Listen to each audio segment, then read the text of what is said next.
கேட்டதை நான் கொடுப்பேன். மனசில் இப்ப அல்லாடி கிடக்கிற ஆசையை நான் முடிப்பேன். விரும்பியது இந்நேரம் கிடைக்கிற போது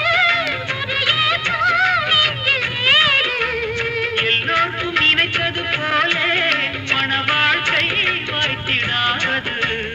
எப்போதும் ஒருவனை எண்ணி தவித்தேன். இப்போது நான் அதை கண்டுபிடித்தேன். மேளம் கேட்கும் நேரம் கூட மாமனோட இந்த மாமனோட மனசு மல்லியப்பு போலே பொன்னானது.